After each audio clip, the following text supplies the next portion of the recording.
活着吗？救我！你坚持住，来！来人啊！有人吗？快来人啊！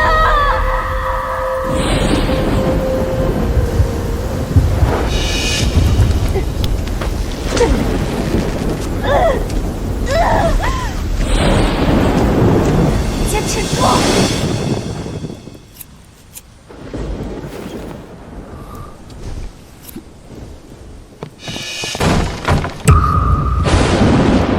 苏曼，你个丧门星，你嫌家里不够穷是不是？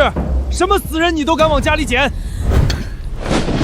这腿都烂透了，绝对活不成，赶紧扔回海里喂鱼，死在村里败坏全村的风水。就是。大伯，你们也是赶海的，要是哪天你们的船翻了漂在外面，你们也希望别人把你们当死狗一样扔回海里吗？放屁！行，你非要留这个残废是吧？老子今天就把你这一房彻底除名。家里1粒米，1分钱医药费，你休想拿到！老子看你们2个贱命鬼怎么一起死！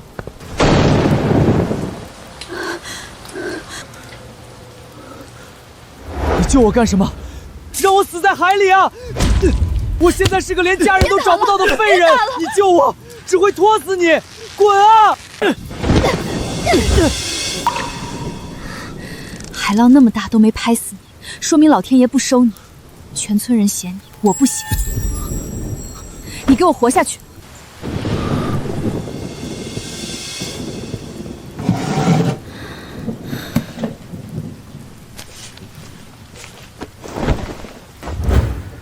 在家等我。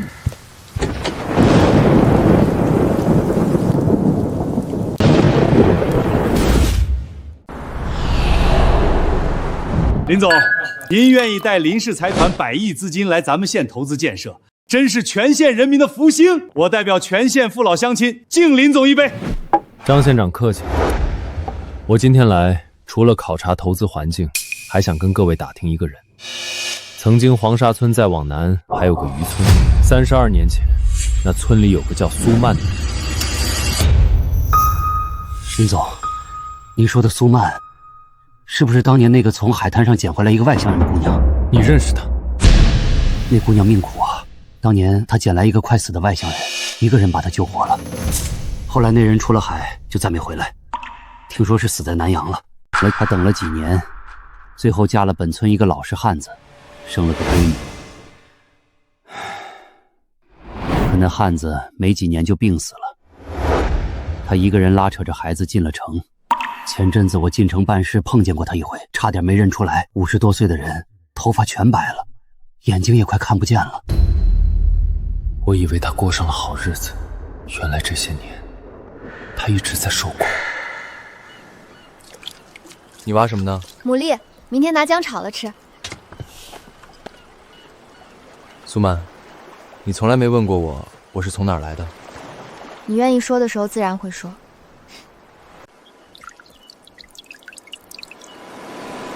尝尝，好吃吧？这里的牡蛎是最甜的。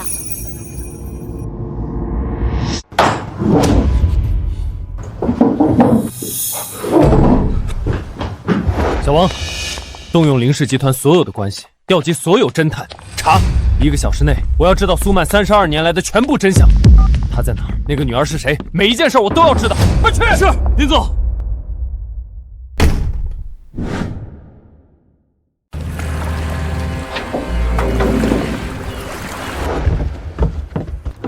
票呢？没票想上船？这一趟是去南洋的，1张票52块。你有钱吗？大哥，我身上就这些了，到了南洋我一定双倍补上。我有人接应，到了就有活干。空手套白狼，老子见多了，没钱就滚开！等等！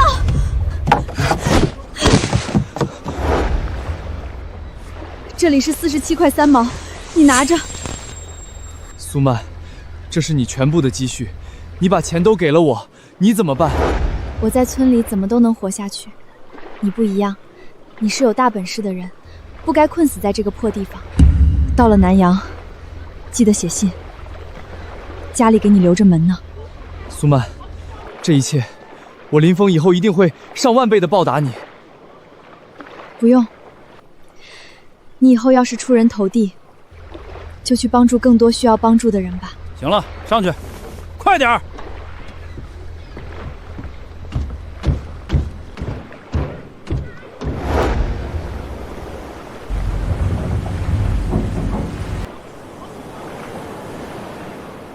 那之后，我在南阳找到了家人，写信告诉了苏曼，但后来再也没有回信。多年后，我回到村子，邻居说他有了新家，搬到了北方。我以为他过上好日子，就没再打扰他。可为什么变成这样？32年，小王，告诉我信和钱去哪儿了？林总，查到了，有人故意害苏曼姐。说，是谁？是苏红发，是苏曼姐的堂兄苏红发。32年前，您从南阳寄回国的几十封信，还有整整5万美金的钞票，全被苏红发勾结老村支书钱厚德给私吞了。他靠这笔巨款，靠着吸苏曼姐的血，进城开办了建材公司。10几年经营下来，如今已经成了资产数亿的红发集团董事长。苏红发，你这个畜生！更恶毒的是，苏红发做贼心虚，害怕当年的事情败露，伪造了您的死讯四处散播，让苏曼姐以为您已经死了。之后她结婚生下一个女儿，但丈夫不久就因为海难去世了，她就带着女儿进城谋生，在工厂流水线做最苦的工，一天干10几个小时，累得直不起腰，加上长期营养不良、用眼过度，眼睛的视力越来越差，几乎快要失明。如今她带着16岁的女儿小雨，租住在城西那片最老旧的小区里。32年前，他用一双流血的手把我从沙滩上背回来，从鬼门关里拖了出来。如今我成了身家100亿的南洋巨富，我的恩人却在我的眼皮底下被一个吸血的畜生折磨了整整32年。我林峰要是装作不知道，我还算是个人吗？小王，传我命令，调集林氏集团总部200亿的资金，把全省最顶级的金牌律师团、最好的私家侦探、所有的保镖全部给我砸向城西！我要让苏红发那个畜生把吞下去的、抢走、欠苏曼1000倍万倍的给我吐出来！在3天之内，我要让整个红发集团彻底灰飞烟灭！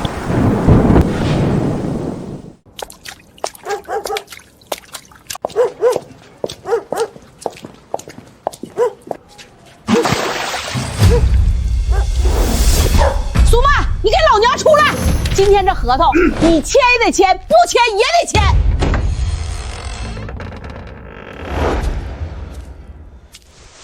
刘姐，这个月的房租我不是已经交了吗？那是上个月的，从今天起房租翻倍，限你3天之内签字，不然就给我搬走。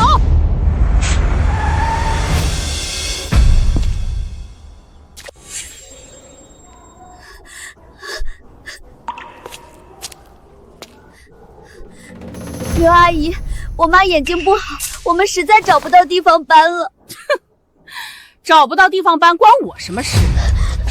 这地方涨价了，住不下去就趁早腾地儿。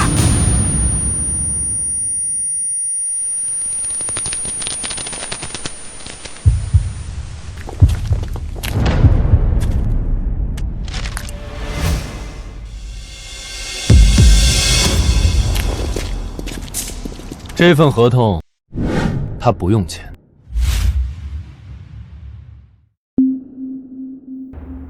你谁呀？少管闲事儿！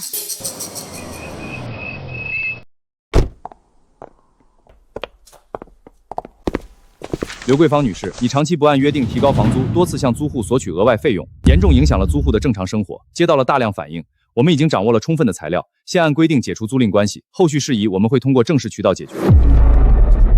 桂芳姐，这东西是真的，不是吓唬人的。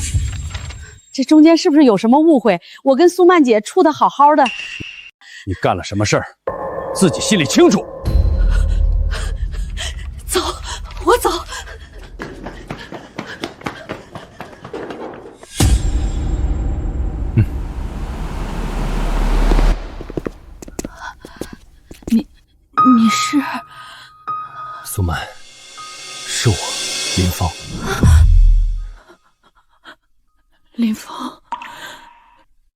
不是，他们都跟我说你死在南阳了。我没有死，32年了，我回来了。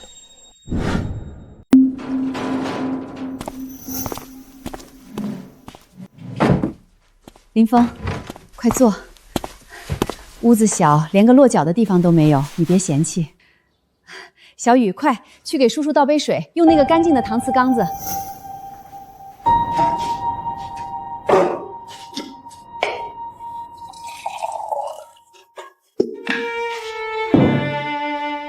苏曼姐，这些年你就一直住在这种地方？这地方挺好的，冬暖夏凉，离小雨学校也近，人老了有个遮风挡雨的地方躺下就知足了。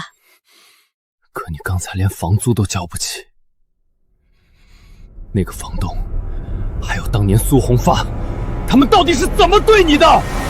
嗨，苏红发是做大生意的人，跟我们早就没来往了。我其实过得挺好的，在厂里做手工，一个月能挣不少呢。你看小雨都长这么高了，成绩也好。妈，你还要骗人骗到什么时候啊？小雨，大人说话哪有你插嘴的份儿？叔叔，我妈都在骗你，我们一点都不好。我妈为了供我上学，一天在流水线上熬14个小时，她的眼睛就是被厂里有毒的胶水熏的。那个苏红发不仅抢了我们家的老房子，还让全县的工厂不准录用我妈。为了省钱让我读书，她一天就吃1顿饭，顿顿都是咸菜啃冷馒头。医生说她再不去医院，这2只眼睛就要瞎了。叔叔，我们快活不下去了。小雨，住口！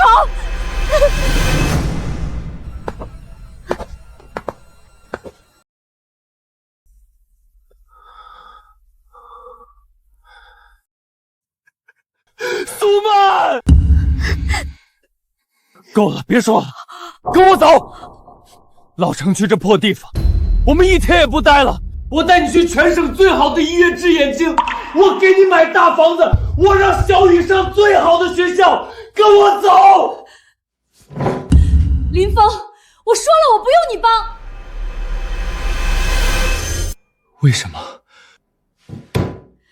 ？32年前，我从海滩上把你背回来，是因为你是一条活生生的人命。我把全部积蓄给你，是觉得你有本事，不该困死在穷山沟上。我苏曼救你，帮你，不是想拿你的任何东西，是因为我愿意。你要是还认我，坐下喝杯水，我高兴。你要是想来可怜我，现在就给我出去，出去！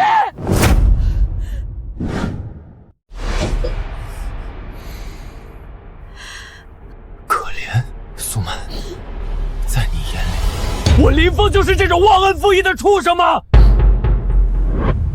你睁开眼睛看看我。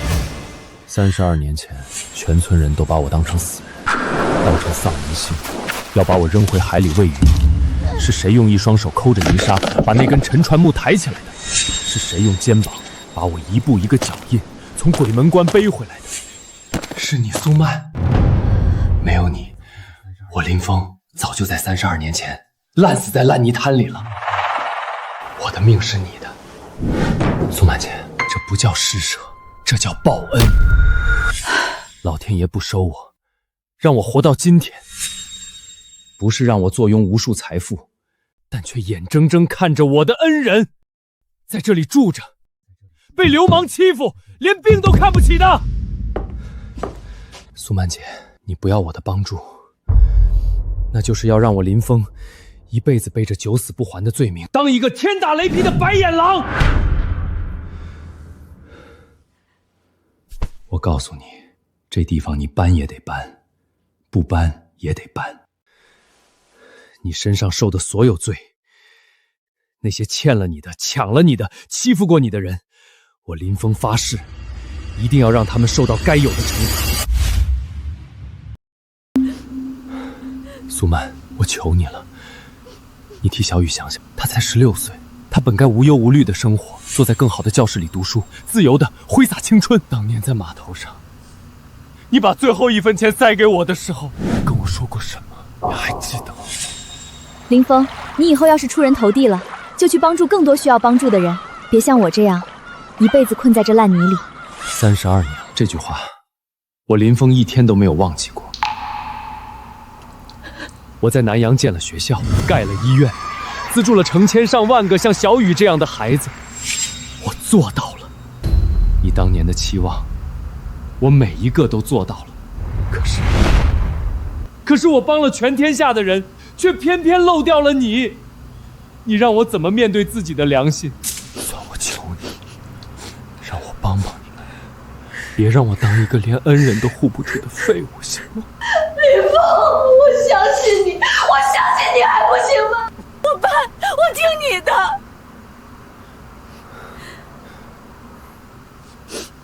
但是林峰，你不知道苏红发，他现在根本不是当年的小村民了，他是红发集团的大董事长，手底下的资产好几个亿呀。这32年，我虽然不知道他为什么要这么狠的处处针对我，我不希望你为了我们被卷进这麻烦事儿里。你是斗不过他的。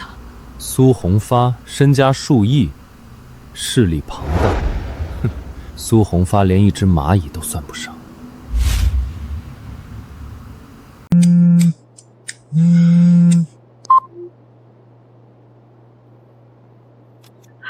苏总，出大事了！苏总，那个老东西苏曼，他找着靠山了。靠山，在这省城，老子就是山。那个连买药钱都没有的瞎子，能找着什么靠山？是个老头，看穿着挺朴素的，但排场不小。今儿个带了律师来砸场子，把租赁合同给废了，还扬言要让您倾家荡产，牢底坐穿呢。让老子牢底坐穿，真是癞蛤蟆打哈欠，哼，口气不小。呸！苏曼这个丧门星，老了还学会勾搭野男人了。一个不知道哪来的外地老头，拿2本翻烂的法律条文就敢跑到老子地盘上装大牌。一个不知道哪来的外地老头，拿2本翻烂的法律条文就敢跑到老子地盘上装大牌。爸，这老太婆怕是活腻歪了。当年抢她爹娘的地，这些年断她的生路，她都像条狗一样忍了。现在找了个撑腰的，就以为自己能翻盘了。要不要儿子带人去废了那个老头？杀鸡焉用宰牛刀？红发集团要拿城西几个亿的项目，这个时候别闹出太大动静。不过那个老东西骨头痒了，是该敲打敲打。阿强，你带几个人马去一趟城西，把那个多管闲事的老头给我扔出省城。至于苏曼，老子要让他明白，在省城，老子要他当一辈子乞丐，他就别想支起腰来当人。哼，放心吧，爸，欺负一个老太婆和一个死丫头，儿子最在行了。今晚我就让他们知道什么叫绝望。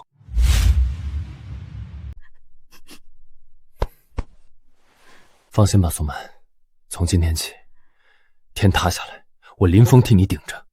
我们这就……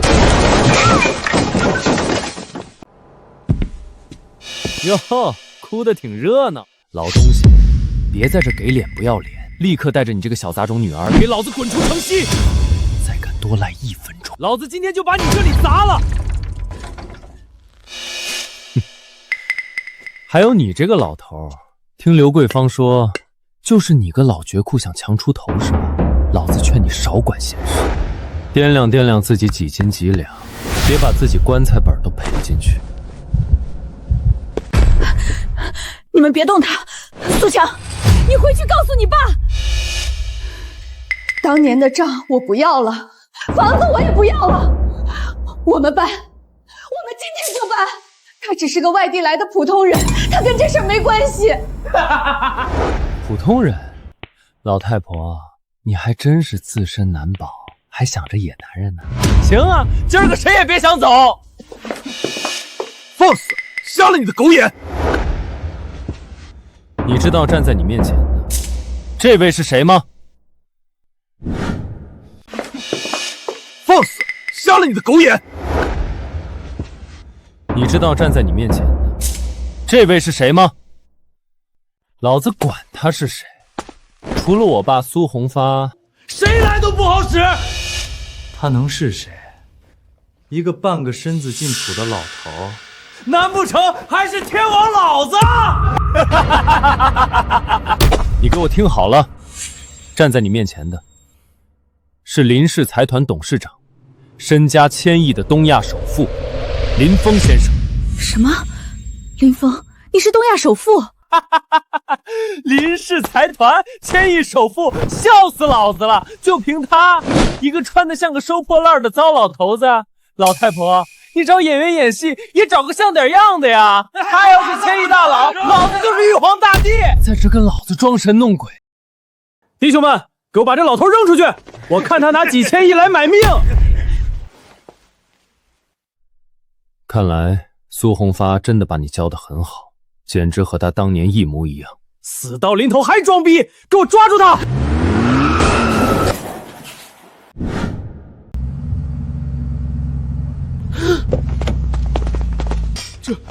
这怎么可能？这些车，这些人，林总，林大爷，是我狗眼看人低，是我畜生，我不知道您是林氏财团的董事长啊！求求您把我当个屁放了吧！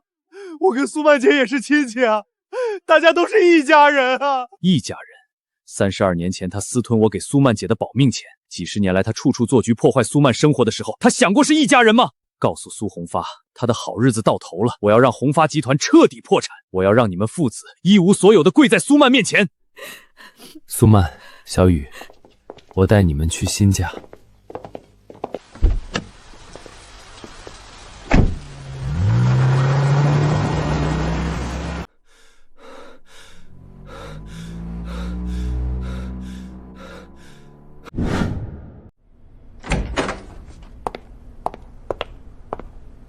请进。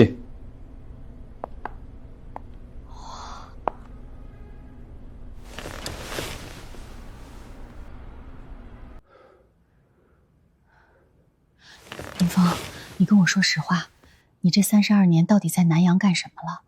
你不仅能叫来法警和律师，还有你说话的底气，你现在到底是什么身份？苏曼，如今在南阳，我是林氏财团的董事长，身价1000亿。当年你送我上船，说我有本事，我没让你失望。1000亿！林峰，太好了，老天有眼啊！林总，查到了，苏曼姐这32年受苦的真相全部查到了。说，房东刘桂芳每个月10号账户都会收到一笔分毫不杂的5000元汇款，打款方是红发集团旗下的一家皮包公司，法人代表是苏红发的小舅子。苏曼姐不是运气不好，是刘桂芳收了苏红发的钱，只要苏曼姐辛辛苦苦攒下一点钱，刘桂芳就会找各种名目涨租、扣钱、找茬，就是为了针对你们。苏红发，他为什么要针对我到这种地步？因为他做贼心虚。苏曼，32年前，我从南阳寄回国内的几十封信，还有整整5万美金的钞票，全被苏红发勾结村支书给私吞了。苏曼，32年前，我从南阳寄回国内的几十封信，还有整整5万美金的钞票，全被苏红发勾结村支书给私吞了。他靠着吸你的血抢我的钱，进城开了建材公司，一路做成了如今资产数亿的红发集团。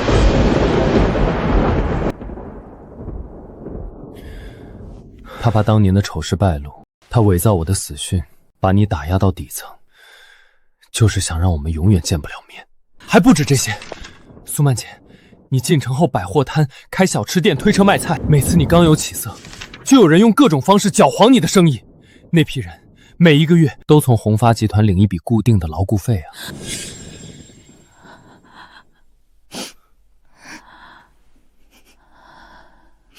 原来不是我没有本事，不是我命不好，是有人生生掐着我的脖子，32年不让我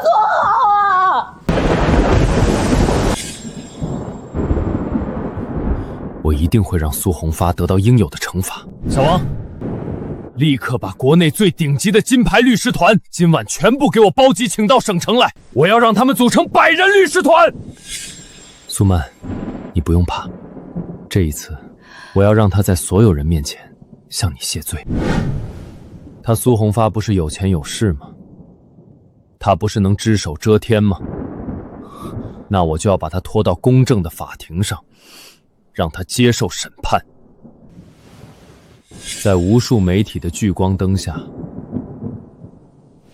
判他个倾家荡产，判他个牢底坐穿。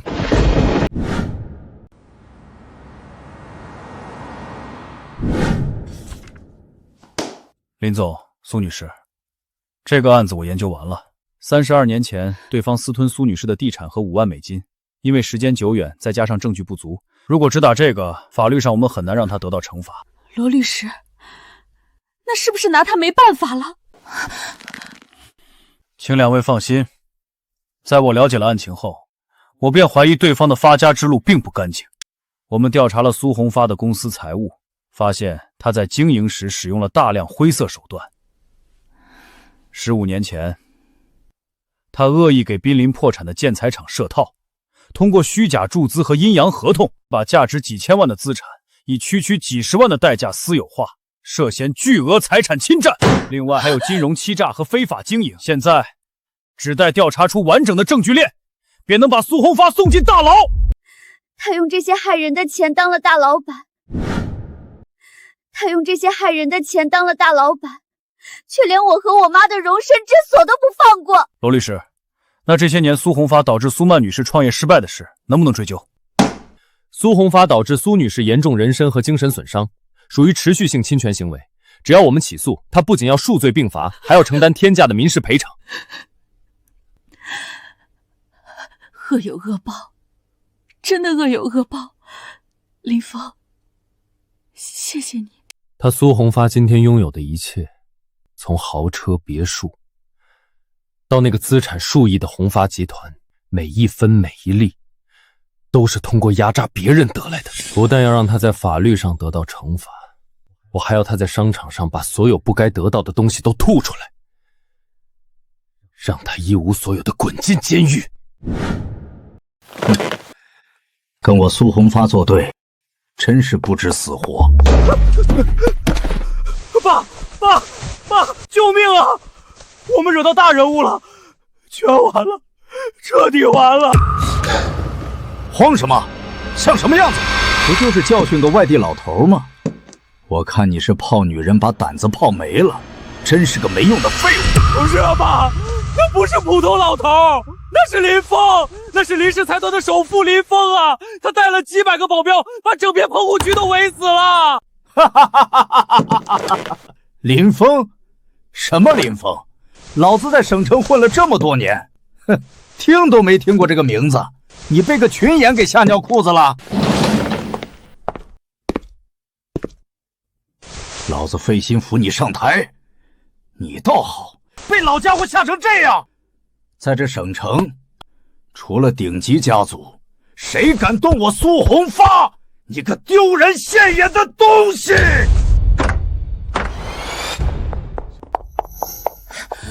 苏总，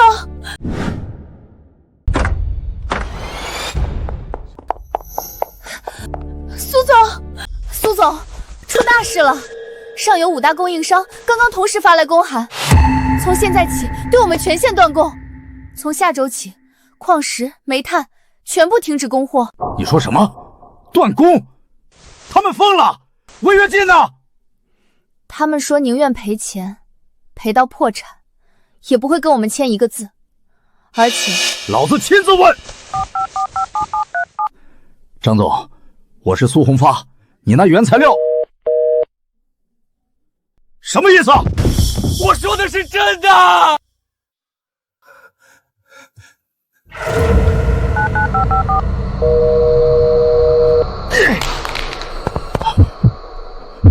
林氏财团，这不可能！爸，我刚才跟你说了，我们要完了，你还骂我废物？他是林氏财团的林峰啊！查，快快去查，给我查清楚，这个林峰哪儿冒出来的？他为什么跟我过不去？去啊！快去查呀！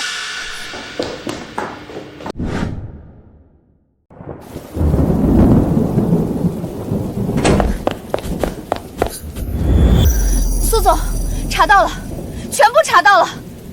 那个林峰，林氏财团的董事长。说，他到底是谁？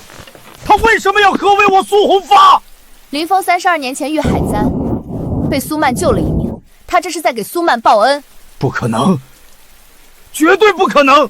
那个连爹妈都找不到的，他当年腿都烂透了，老子亲口散播了死讯，他怎么可能成了董事长？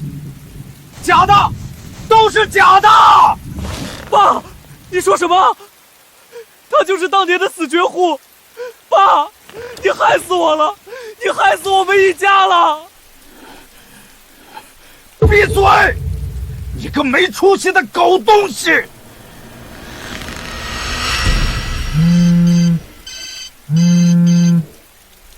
喂，哪位？苏红发，32年不见，你连我的声音都听不出来了？我当是谁？原来是林总，真是好大的手笔！刚一回国，就断了我的供应商。不过，你以为在国外赚了几个臭钱，就能回国作威作福了？苏红发，明天上午10点来林氏财团总部见我。爸，他让我们明天去领死，我们要完了，全完了。还没到最后，谁输谁赢还不一定。他林峰再厉害也是外来户，明天老子就去会会他，看他能把老子怎么样。林峰，我们走着瞧。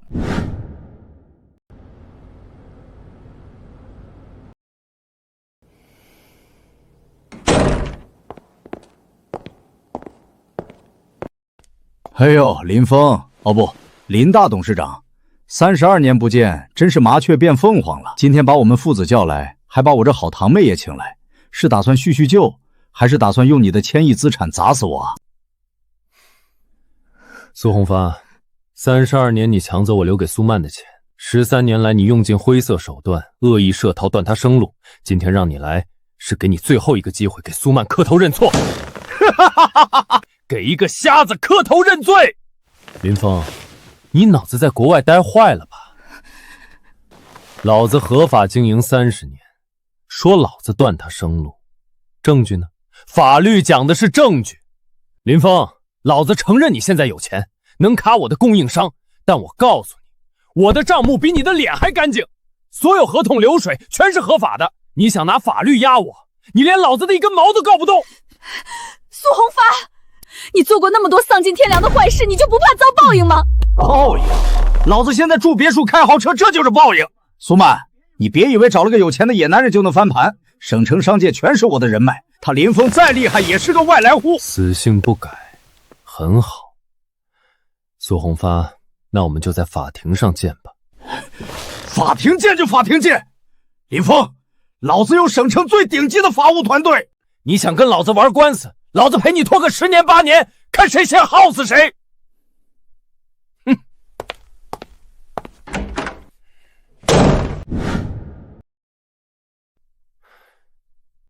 苏红发这个人出了名的阴险，他要是死不承认，我们是不是真的拿他没办法？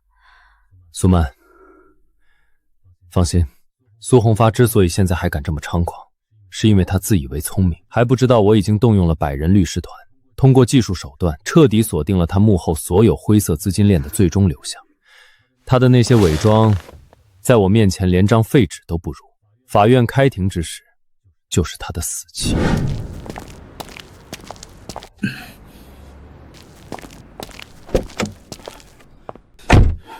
外来户就是外来户，吓唬谁呢？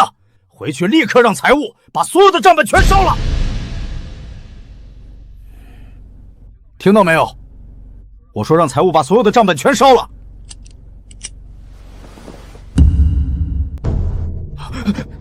你是谁？小李呢？你想干什么？苏总，别紧张。如果我是林峰的人，就不会是现在这个结果了。你不是林峰的人，那你到底是谁？敌人的敌人就是朋友。苏总，想要林峰不好过的人，可不止你一个。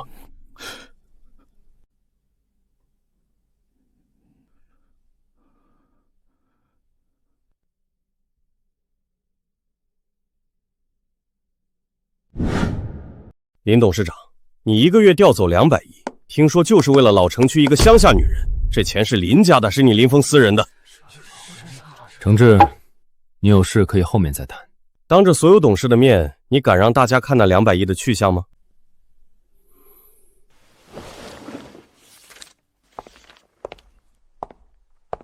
？200亿是我名下应城分红，按公司规章，董事长有权备案后调动名下权益2倍以内资金。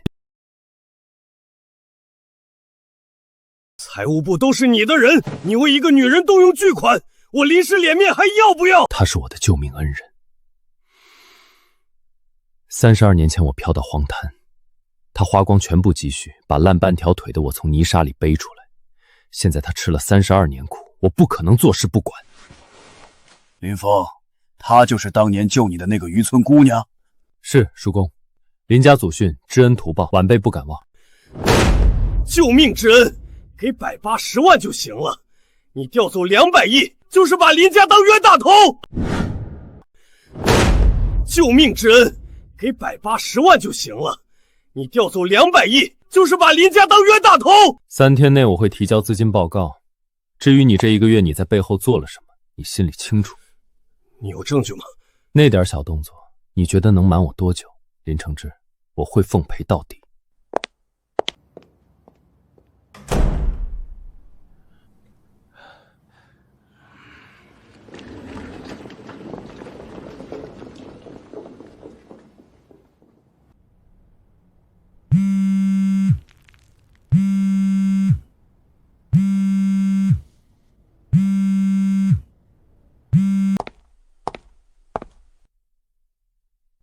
说，林副总，苏红发那边回话了，愿意跟您见面。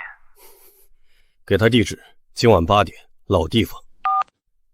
林峰，你以为搬出个救命恩人就能压住我了？你回来之前，林氏本来就是我的，你抢了我的位置，现在还想拿家法来压我。苏曼，你看着吧，我要让欺负过你的人都付出应有的代价。林总，您要的东西查到了。林承志这1个月，私下联系了6位董事，还动用了一笔账外资金，他忍不住了。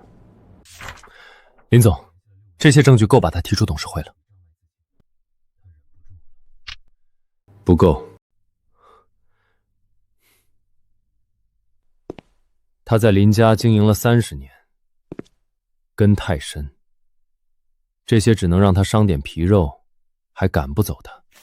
那我们现在怎么办？就看着他跟苏红发联手。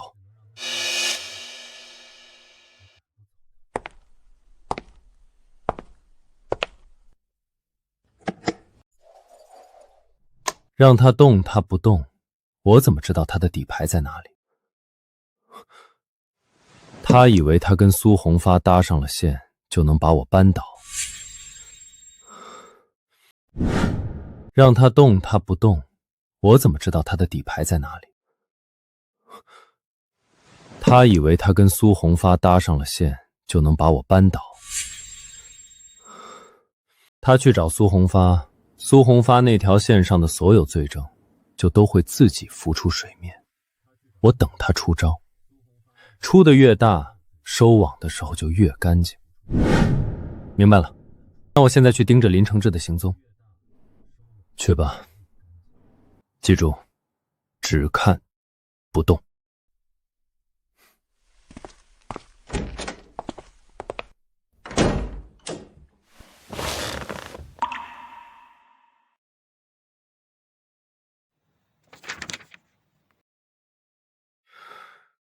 苏曼，你吃了32年苦，这一回我要把他们连根拔起，一个都不留。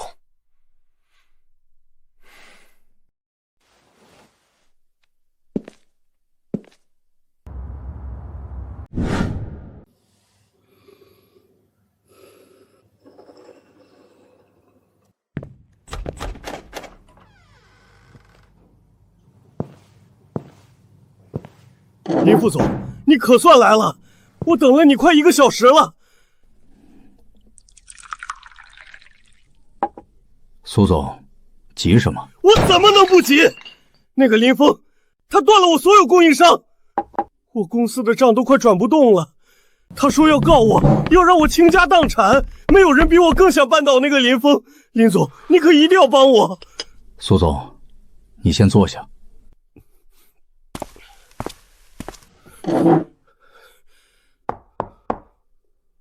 你知道林峰是什么时候进林家的吗？20多年前，他在南阳被人认出来，带回林家。那时候，我爷爷已经把我当接班人培养了整整10年。林峰一回来，所有人都围着他转，我爷爷当天就改了主意，把董事长的位子留给了他。我从小在林家长大，为了这个家，我一天懒觉都不敢睡。他林峰呢？他流落在外不知道多久，一回来就坐了我的位置。他这个位子本来是我的。林副总，咱俩是一样的人。你被抢了位子，我被抢了生意，你我联手，让他滚出林氏。苏总，等的就是你这句话。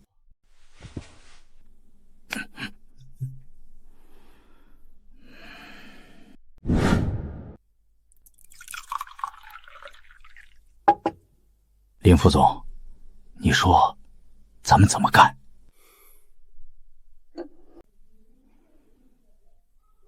苏总，你要明白，林峰现在不是普通人。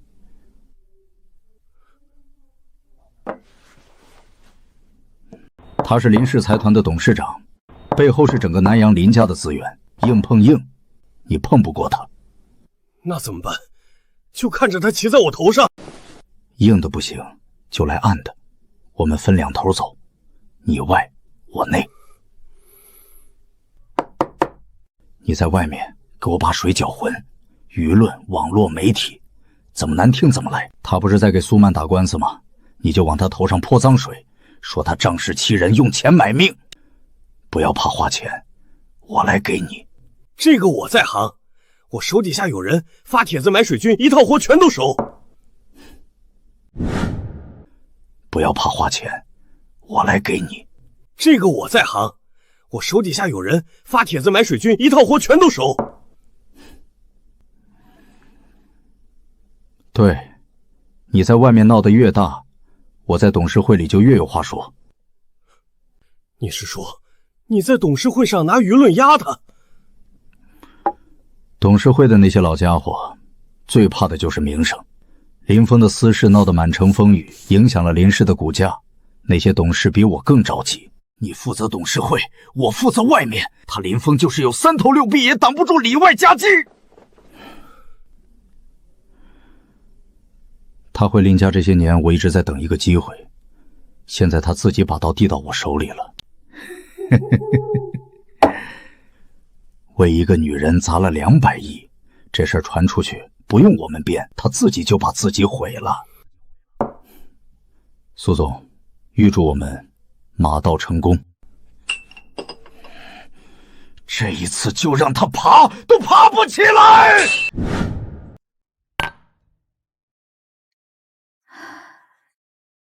林峰，我做梦都没想到，这辈子还能坐在这种地方喝茶。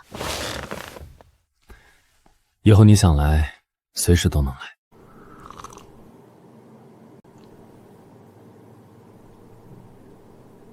苏曼，你还记得当年在木屋里，你从床底下摸出那个铁皮盒子，里面装着干虾米和毛票？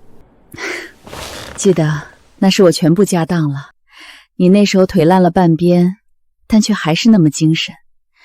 你那个时候其实比谁都想活下去。那几天你天天往镇上跑，回来就给我熬汤，你自己啃些菜叶子。都过去的事儿了，提那些干什么？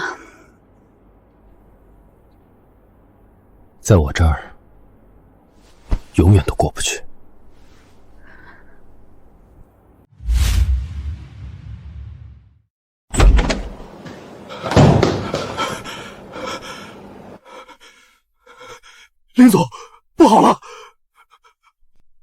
么事？苏红发动了，他买了几十家网络媒体，现在网络上全是抹黑您的消息。什么抹黑？让我看看。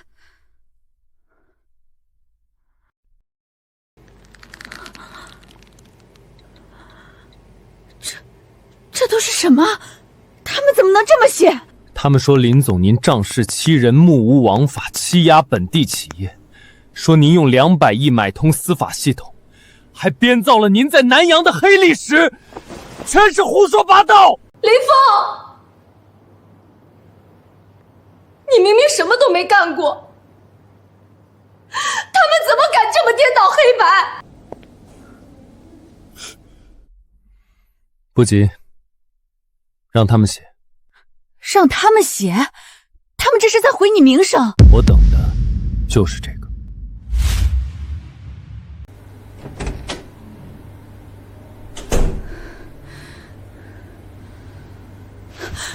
不对，林峰，苏红发这个人我了解他，他贪得无厌，欺软怕硬，但还没这个胆子敢这样对付你。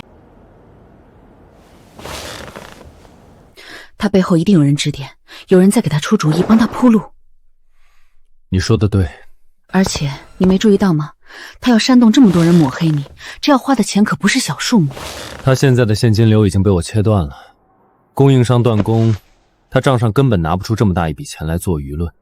所以有人在出钱帮他。什么人会出钱帮苏红发对付你？苏红发认识的人里，谁有这个财力？是林氏集团内部的人。我的堂弟林承志。林总，查到了，苏红发那批水军的资金源头绕了3层皮包公司，户主不是苏红发，是林氏财团内部的人，是林承志。林承志想要我这个位置已经不是1天2天了。那你打算怎么办？等他们把戏唱完，我再登台。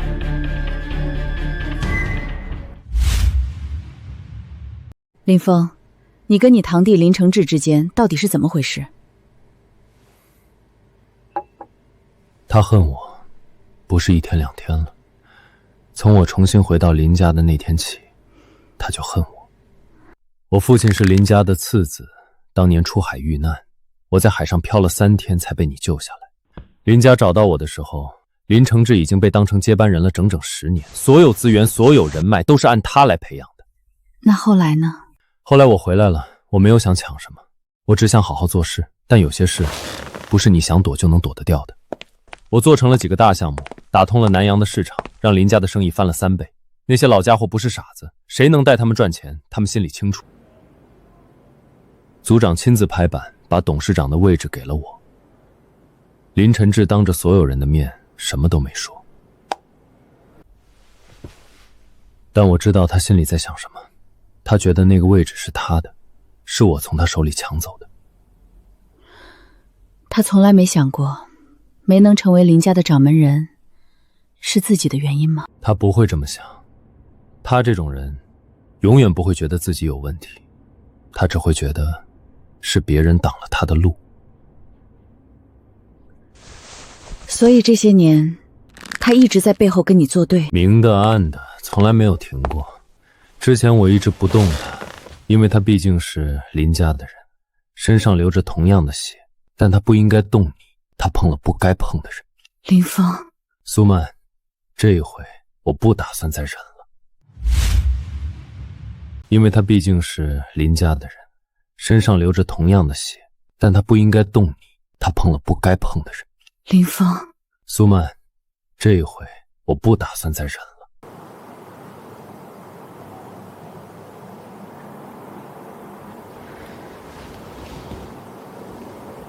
那你打算什么时候动手？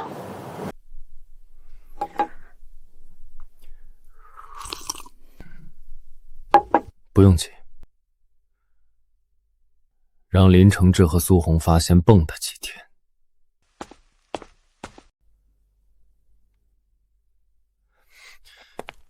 林总，现在全网都在传您的谣言。董事会那边已经有风声了，再让他们闹下去，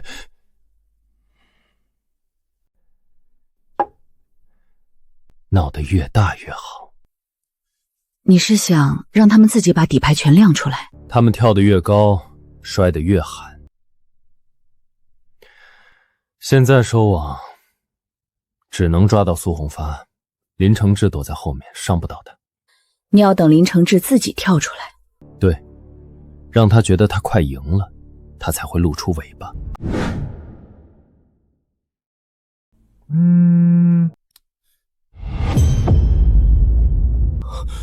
林总，董事会那边来通知了，林承志联合了6位董事，要求紧急召开董事会。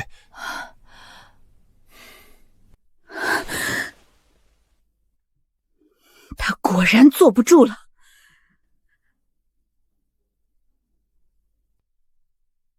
什么时候？今天下午3点。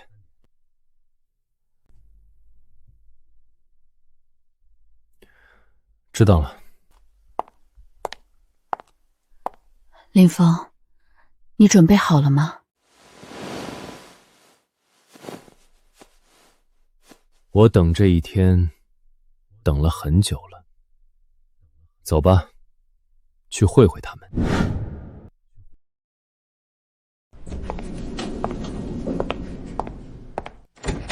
林总，来的人比预想的多，不光董事到了，林家几位辈分高的族老也来了。看来林承志这次是做足了准备啊。我跟你一起进去。不用了，你在这里等我。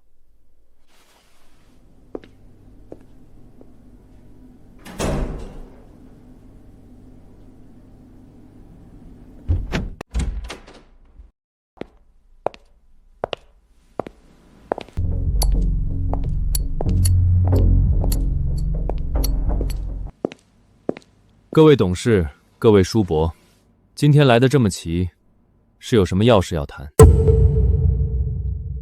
林董事长，我们今天来不是谈事的，是来讨个说法的。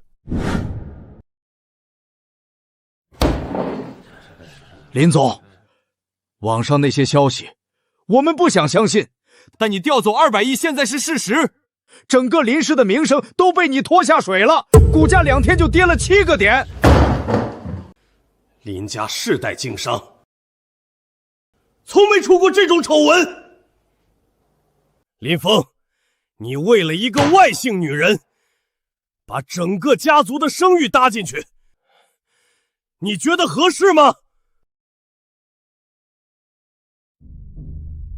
林峰，你是族长钦定的董事长，我们本来不该说什么，但这次的事，你确实欠林家一个交代。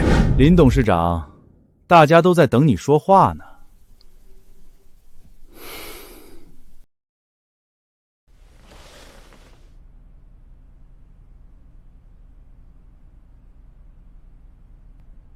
好，你们要交代，我今天就给你们一个交代。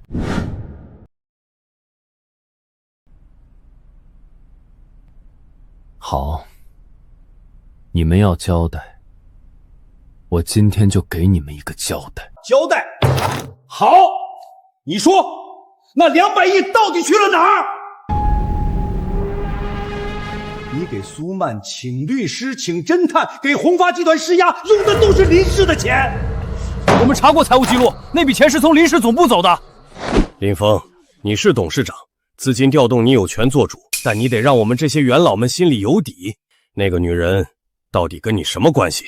她是我的救命恩人，32年前没有她，我早死在海滩上了。呵呵呵，救命恩人，谁知道你是不是在外面养的女人，拿林家的钱给她撑场面？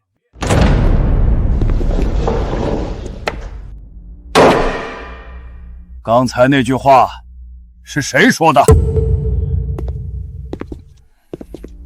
林峰是我亲自从南阳接回来的，几十年来他的为人我们都看得清清楚楚，不要在这里凭空污蔑。林峰，你是林家的掌门人，该说的说，该做的做。苏红发32年前私吞了我寄给苏曼的5万美金和几十封信，13年来一直压榨迫害他。这笔账我已整理成证据，明天递交法院。我只是调走了200亿，没有1分钱进过我个人的口袋，只有一部分用作律师费和证据收集，每一笔都有据可查。我所做的一切都是为了林家的长远未来，而剩下的钱只不过是一些提前准备罢了。这里面是完整的资金流水和财务备案，谁有疑问，现在就可以查。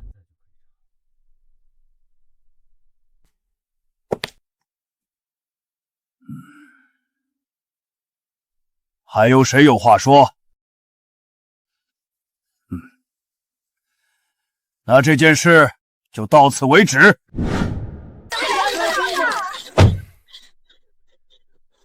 今天请各位来，是想当着所有人说清楚一件事。32年前，我遇难飘到荒滩上，半个身子被压在泥沙里，是一个渔村姑娘冲下来把烂腿的我从泥沙里背了出来，她花光积蓄给我治伤。我伤好想去南洋找出路，她把仅剩的钱全部塞在我手里，这才有了今天的我。这些年她在流水线一天干10几个小时，体弱多病，一天只吃1顿饭。他所有的不幸都是因为一个人，他的堂兄苏红发。他私吞了我寄的钱，伪造我的死讯，13年来一直阻止他。今天我站在这里，就是要告诉所有人，我会让法律还苏曼一个公道。妈，林叔叔上电视了。妈，林叔叔在说你的故事。妈，以后没人敢欺负你了。小雨，记住，好人终究有好报。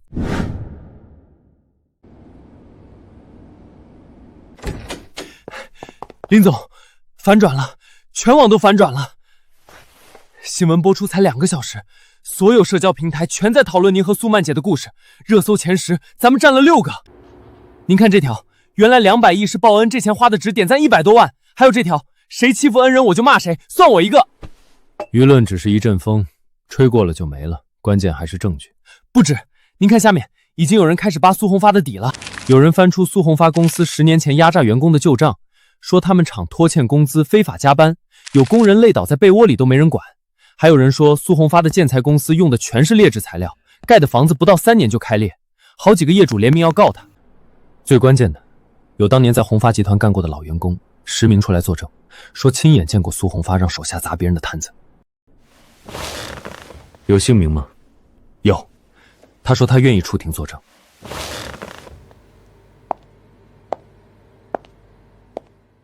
苏红发这些年得罪的人太多了，他以为有钱就能捂住所有人的嘴，可捂得住一时，捂不住一世。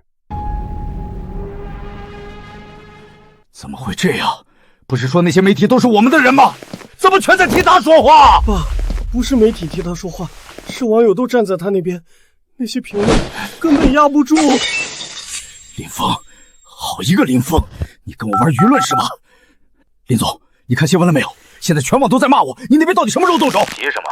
让他得1、2天，我你快一点，再拖下去我就完了。林峰，好一个林峰，你跟我玩舆论是吧？林总，你看新闻了没有？现在全网都在骂我，你那边到底什么时候动手？急什么？让他得1、2天，你快一点，再拖下去我就完了。林副总，别慌，我给你找了新的律师团，省城最好的刑诉团队，领头的可是当年打过3起无罪辩护全胜的那个。他愿意接我的案子，钱到位了，他就到位。好，多少钱都行。林峰声势闹得这么大，肯定手里也没多少你的证据。他闹得越凶，越说明他心虚。我就说嘛，他一个外来户能有多大的神通？而他闹得越大，林家那些老家伙越不满，我越有理由弹劾他。好，内外夹击，让他2头顾不过来。你在外面稳住，媒体交给我，3天之内我要让林峰知道他选错了对手。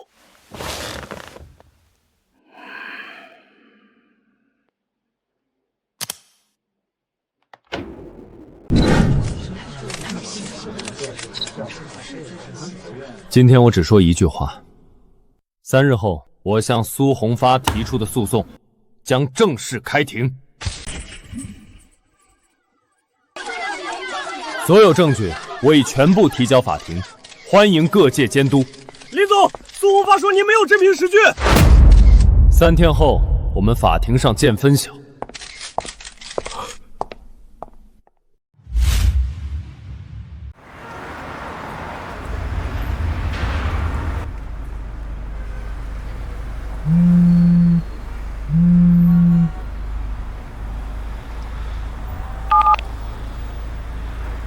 罗律师，我看了新闻，您宣布要在3日后开庭，但您交代的案子不止一桩，这几个案子都要准备大量的文书材料以及完整的证据链。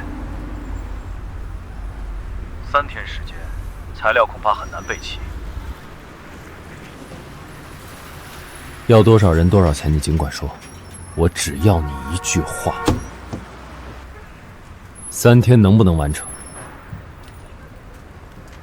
林总，你认真的？苏红发多逍遥一天，苏曼就要多痛苦一天。我要他以最快的速度受到该有的惩罚。好，有您这句话，3天之内，我一定把材料备齐。罗律师，辛苦你了。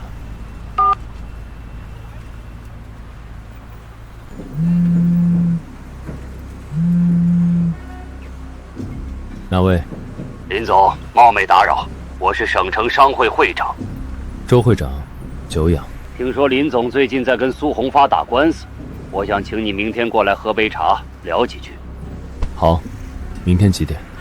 下午3点，越秀茶楼，我等你过来。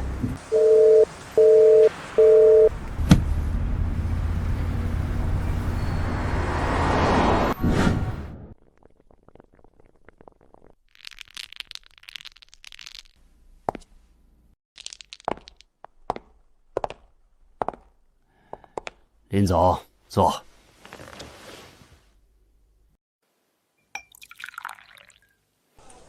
我做了20年商会会长，见过不少外来商人。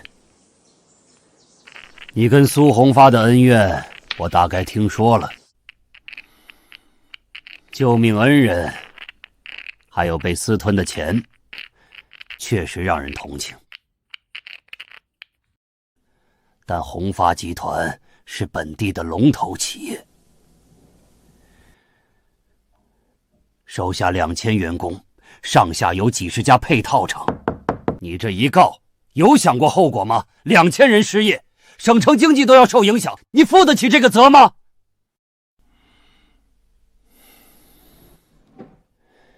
我不管你跟苏红发有什么恩怨，但苏红发有句话没说错。你这是在破坏本地经济，让无数人丢掉饭碗。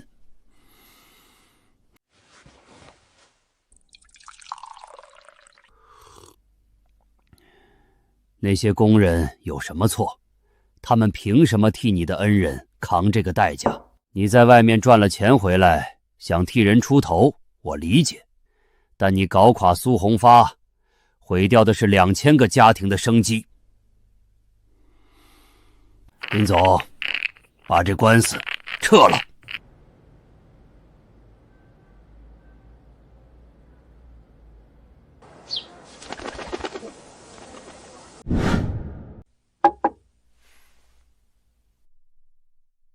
周会长，你说完了。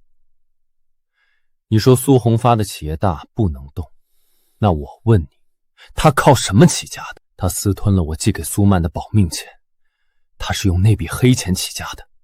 他现在所有的地位都是建立在犯罪上。这些年，他压榨员工，拖欠工资，断别人生路，这些事不要告诉我你一个商会会长不知道。他毁掉的是一个人32年的人生，这笔账我必须讨回来。那是你们的私人恩怨。私人恩怨？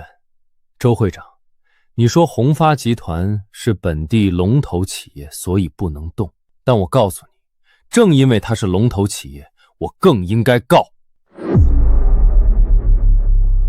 如果企业做大了就能无视规则，随便损害他人权益而没有代价，那这个社会上会有多少人想去走捷径，去当不择手段的越界者？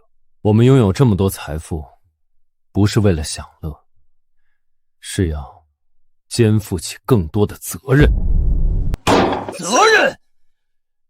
林峰，你少跟我来这套！这里是省城，你为了一个女人跟整个商界作对，我看你还能待几天？周会长，省城不是你的省城，法律面前谁大谁小，法庭上自会见分晓。周会长，省城不是你的省城，法律面前谁大谁小，法庭上自会见分晓。林峰，你知道你在跟谁说话吗？我当然知道，你是省城商会会长，省城的商人都要给你面子，在这巴掌大的地儿作威作福做惯了，但你今天居然敢对我上眼色。他是我的救命恩人，没有他就没有今天的我。这个官司我打定了。周会长，你为了苏红发这么卖力的劝我撤诉，你跟苏红发到底是什么关系？你们之间有没有利益往来？他当年起家的黑钱你有没有分过？放肆！你算什么东西，敢查我？我一定要查你和苏红发这些年的往来，我会一条一条挖出来，最好不要让我查到当年他私吞那笔钱的时候你就已经掺和了。这个案子我无论如何都不会撤诉，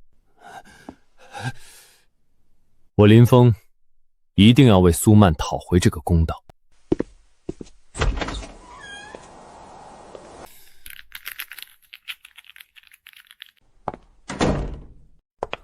林峰，你没事吧？没事，苏曼，我问你一件事。什么事？官司打完以后，你最想做什么？我想带小雨回老家看看，不知道那间木屋还在不在？一定还在，你当年说过，家里给我留着门呢。林峰，32年了，你还记得？你说的每一句话，我都记得。苏曼，你放心，这个官司我一定会打到底，谁都拦不住。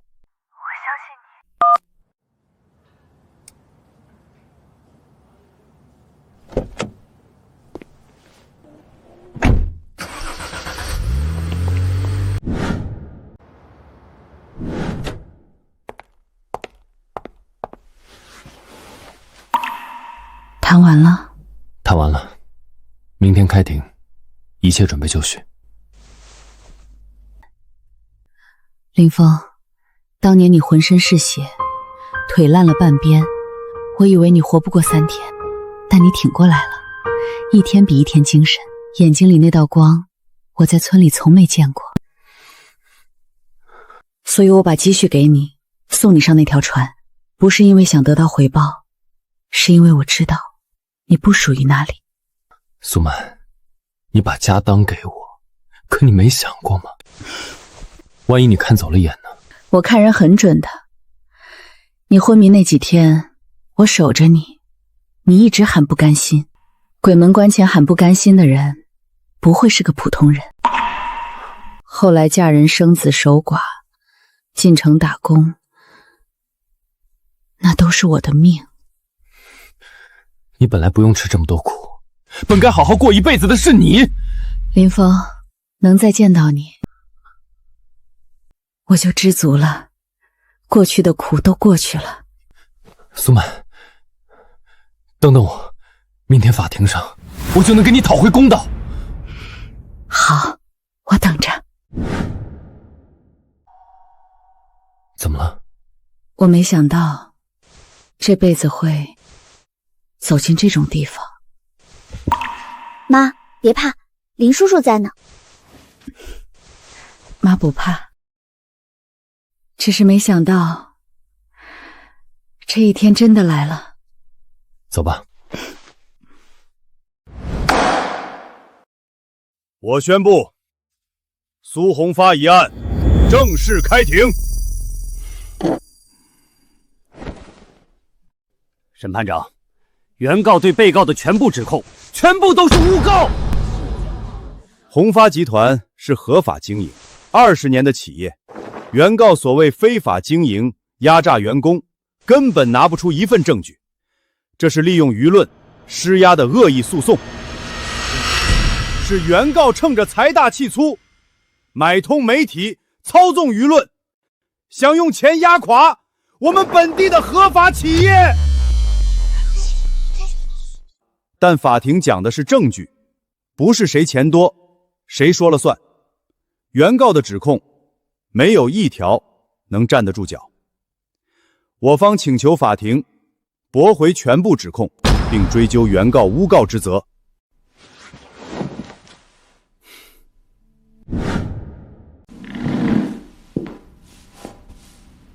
原告方可以开始。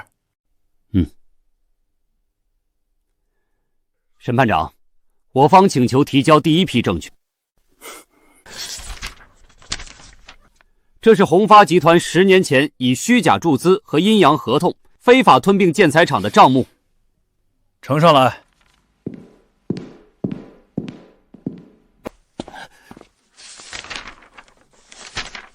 这是红发集团拖欠工资、非法加班的劳动仲裁记录，共47份。这是红发集团用劣质材料施工导致建筑开裂的鉴定报告。这些证据每一份都有签字、有公章、有日期。审判长，这些文件，审判长，我方还有人证。红发集团前财务总监、前生产部长等12人全部愿意出庭作证。苏红发，你以为你做的事没人知道，但你压榨员工、克扣工资的时候，被你伤害过的人，每一个都记着。今天坐在旁听席的那些人，都是来送你进去的。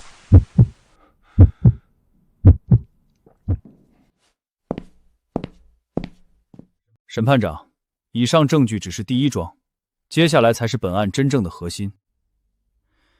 被告苏红发32年前恶意偷窃、抢夺苏曼女士个人财产一案。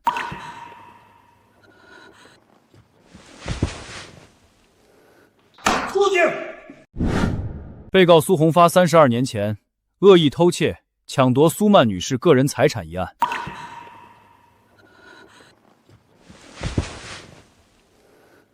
出境！胡说八道！什么偷窃财产？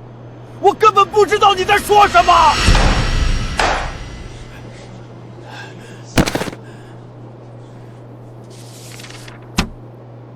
32年前，林峰在南阳站稳脚跟后，寄给苏曼5万美金和数十封信。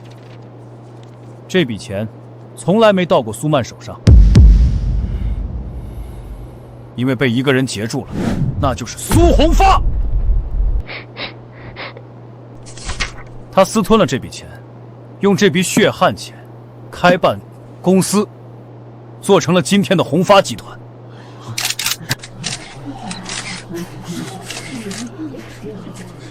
不仅如此，他还侵吞了苏曼父母留下的宅基地和渔村地产，这是当年的地契转让记录。证据呢？上面苏曼的签名，经笔迹鉴定是伪造的。苏红发用这笔抢来的钱发家，用这块抢来的地建厂。他拥有的一切，没有一样是属于他的。按照现行法律和地产增值计算，苏红发应赔偿苏曼各项损失，共计7亿0800万元。不可能！你们合起伙来害我！苏红发应赔偿苏曼各项损失，共计7亿0800万元。不可能！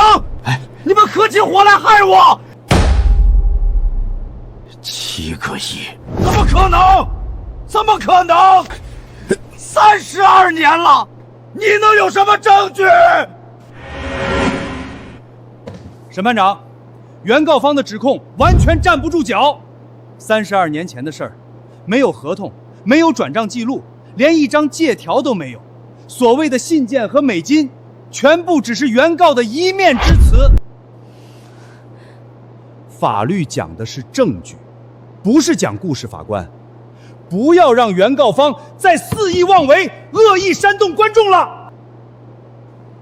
如果原告方坚持空口无凭，我方将申请驳回此案，并追究原告诬告之责。林峰，听到了吗？没证据就是诬告。你说我拿5万美金，证据呢？你说我伪造地契，证据呢？证据呢？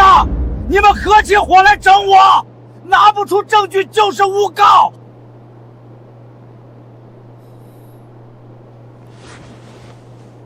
审判长，我方请求传唤证人。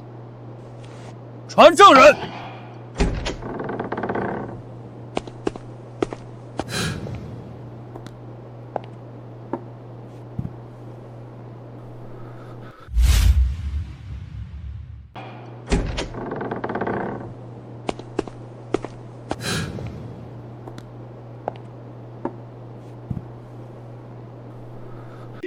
你怎么会在这里？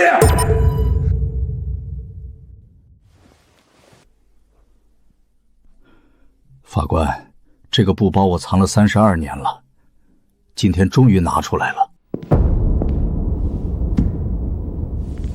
审判长，这就是32年前林峰从南阳寄给苏曼的信件和美金，被苏红发截留后，一直由证人保管至今。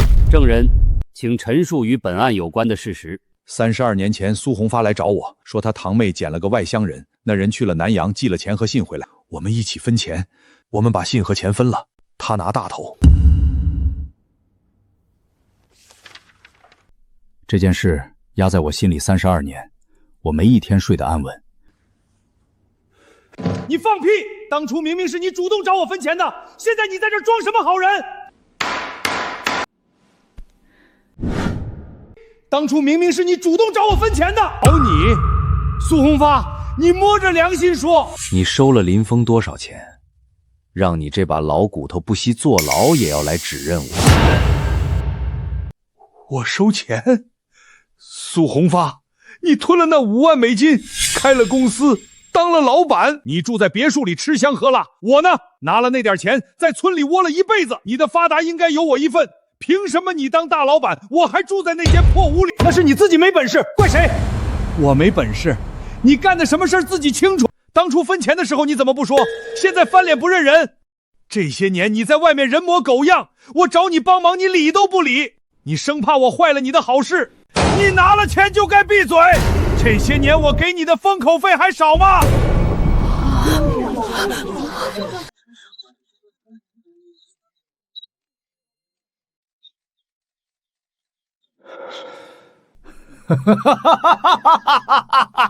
大家听到了吗？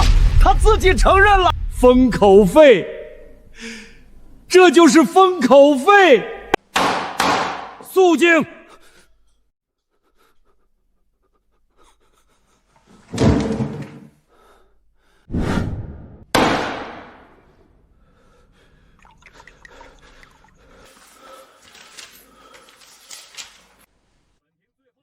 本庭最后一次警告，任何人再敢扰乱法庭秩序，立刻剥夺旁听资格，依法拘留。审判长，我方在庭审最后阶段追加一项全新指控。审判长，原告方这是恶意拖延庭审，他们提交的莫须有罪名已经够多了，我抗议！抗议无效，被告律师，请注意你的言辞，坐下。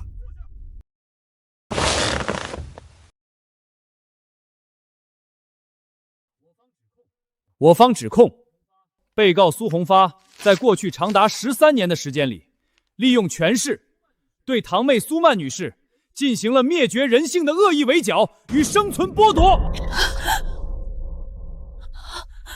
罗律师，你在说什么？什么生存剥夺？苏曼女士，你以为你前半生的不幸是因为你命不好吗？ 7年前，你为了养活女儿，在大街上摆早餐摊儿，起黑更，睡半夜。可仅仅3个月，你赖以生存的推车都被砸碎在暴雨里。就是苏红发，恶意骚扰，亲自施压。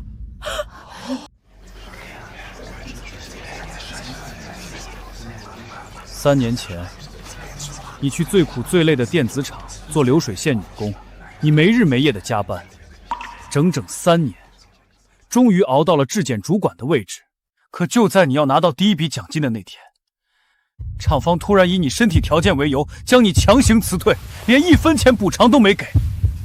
原来真的是你，沈班长，整整3次，每一次苏曼女士想要直起腰做人，每一次她想要靠双手活下去的时候，背后都有一条毒蛇在死死掐着她的脖子，而这条毒蛇就是她的堂兄苏红发。苏红发，我以为是我没本事，我以为是我命贱，我以为是我不配活在这个世界上。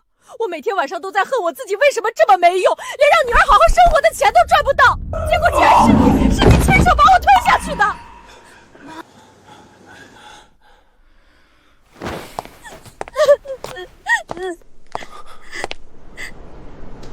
本庭宣布休庭15分钟。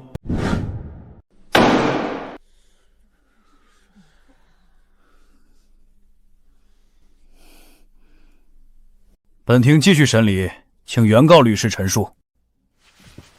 被告苏红发及其子苏强，在经营红发集团期间，多次使用暴力手段打压竞争对手，威胁员工，长期恶意压榨工人工资。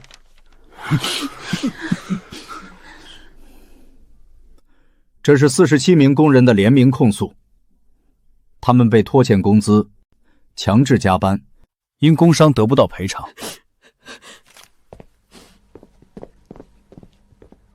请法官大人明察。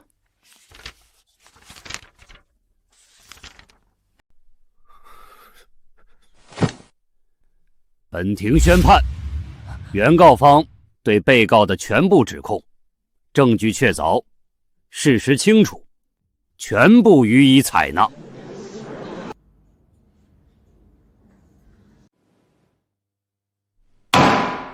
苏红发数罪并罚，判处20年，没收全部非法所得。苏强从犯，判处8年。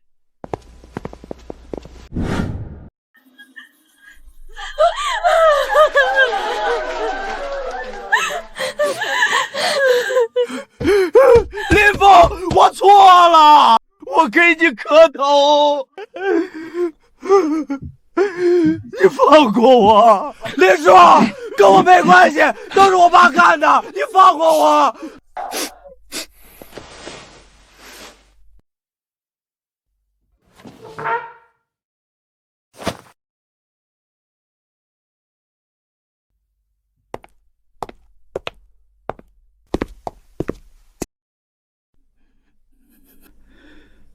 32年前，连隔壁村都知道苏曼过得最苦，他是那里最需要帮助的人。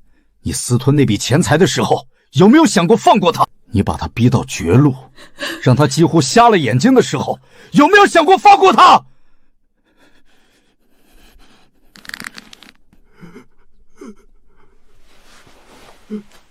苏曼救了我的命，却因为你过了32年人不人鬼不鬼的日子。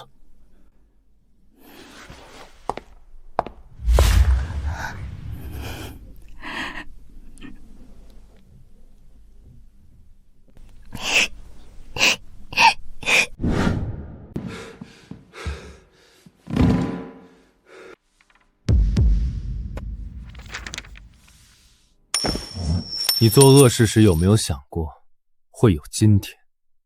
你抢钱的时候，欺压工人的时候，把他逼上绝路的时候，哪怕有一次想过会有今天。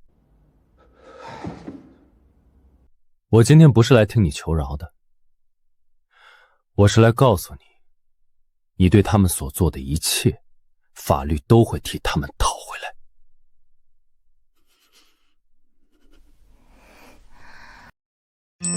苏曼，走吧，这件事结束了。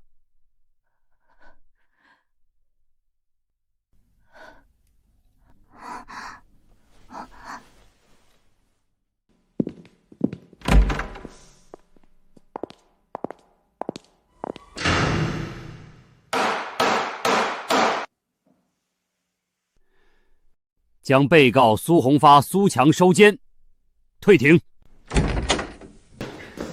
放开我！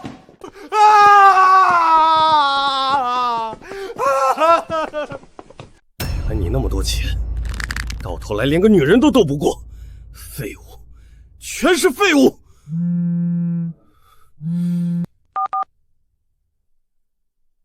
说，林副总，林峰刚刚宣布，半小时后在总部召开紧急会议，要你马上赶过去。什么意思？他难道敢动我？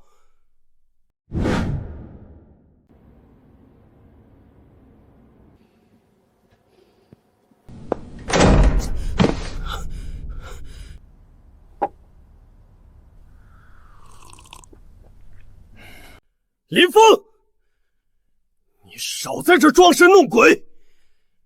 你凭什么私自召开紧急董事会？你到底在耍什么把戏？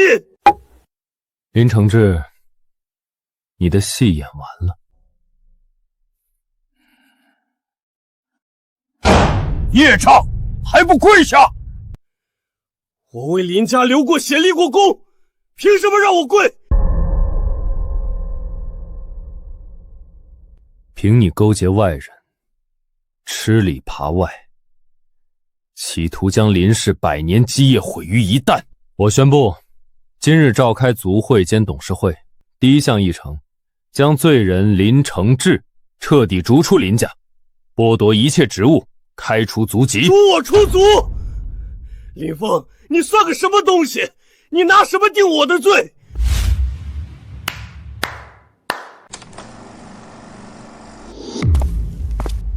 林总，您放心，这一次一定能替您死死按住林峰，保证他这辈子翻不了身。做干净点儿，只要林峰在海城身败名裂，林家迟早是我的，你的好处少不了。这些年，你利用职务私自挪用林家公款高达14个亿，你意图分裂林家，想把100年林氏变成你个人的私产。林承志，你还有什么话可说？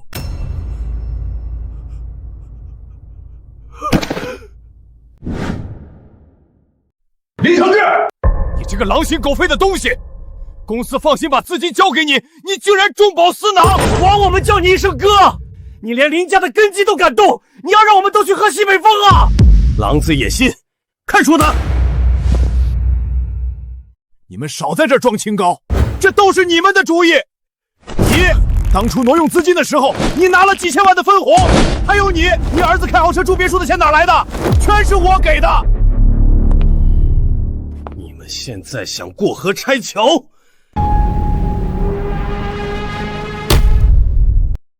够了，简直是家门不幸！传我族长令，凡是与林承志勾结、中饱私囊者，无论是谁，全部罢免逐出林家，通通依法严办。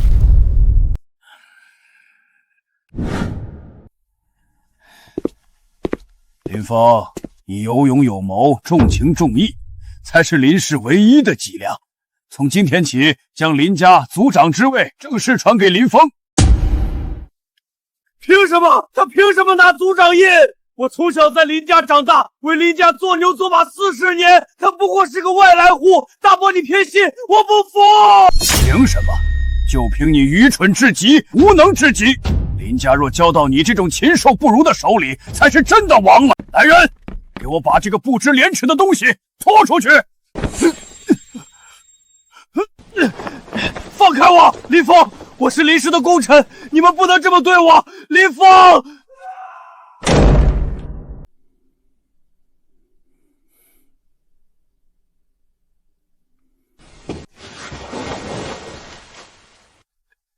参见族长。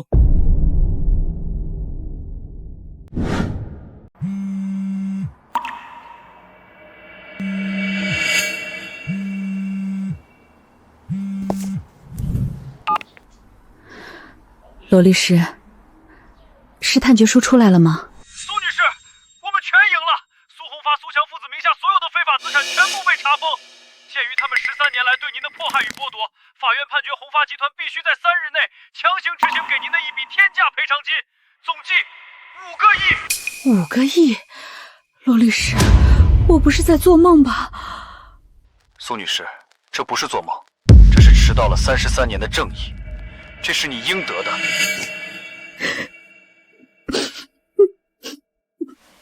妈妈，我们赢了，我们真的赢了，坏人被抓起来了，他们把钱赔给我们了。小雨，这么多年了，妈妈终于能让你过上好日子了。妈妈没有骗你，只要熬过去，天一定会亮的。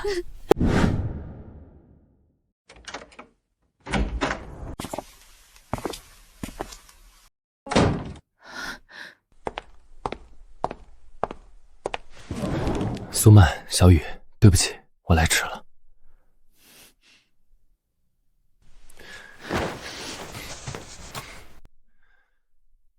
但从今往后，有我林峰在一天，这天底下便再没有任何人敢让你们掉一滴眼泪。林峰，如果没有你，我现在都还被蒙在鼓里，更别说拿到这笔赔偿。林峰，谢谢你，真的谢谢你。苏曼，我说过多少次了，永远不要对我说谢谢。32年前，要是没有你用手把我从荒滩里刨出来，我林峰早就变成一具枯骨了。我现在拥有的一切，林氏财团、万亿身家，全都是你给的。哪怕我把整个林家都送给你，也抵不上你当年的救命之恩。我无论怎么报答你，都不为过。哪怕我把整个林家都送给你，也抵不上你当年的救命之恩。我无论怎么报答你，都不为过。林峰，过去的苦难已经过去了，有了这笔钱，我和小雨这辈子衣食无忧。但我不想坐吃山空，我想用这笔钱去做更有意义的事。你想做什么？只要你开口，我立刻让林氏财团最顶尖的商业团队过来帮你。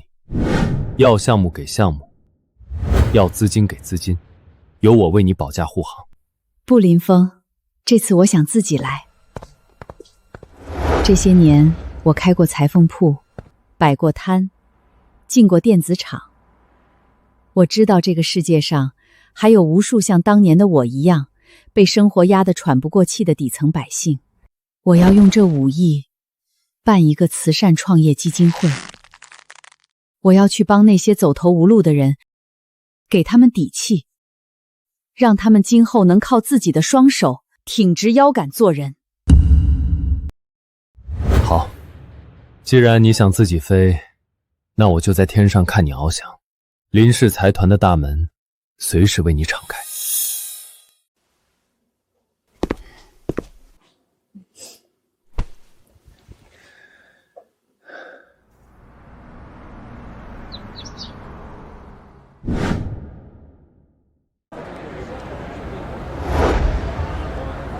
由我国著名慈善家苏曼女士创办的向阳慈善基金会，今日正式成为全国最大的慈善救助机构。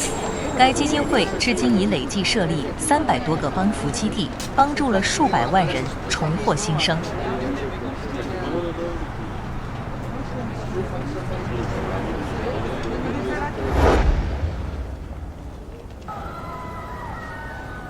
妈妈，我考上了！妈妈，我考上了，我是第1名。好孩子，妈妈为你骄傲。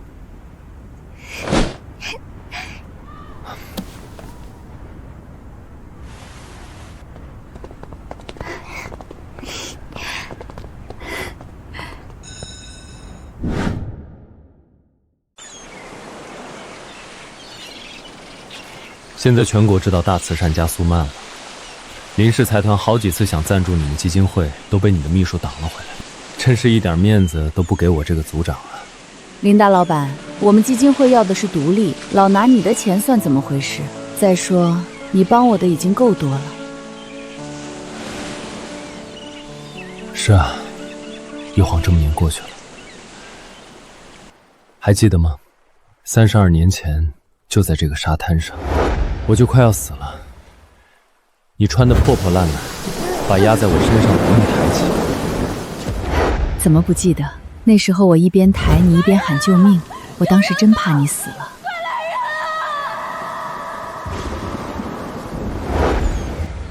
苏曼，谢谢你，谢谢你当年救了林峰的命，更谢谢你，在经历了那么多苦难，依然愿意向这个世界释放最大的善意。林峰，该说谢谢的是我。我如今能站在这里，看着小雨长大，都是因为有你啊。走吧，林峰，明天还有无数的人等着我们去改变他们的命运呢。好，那就一起走向明天。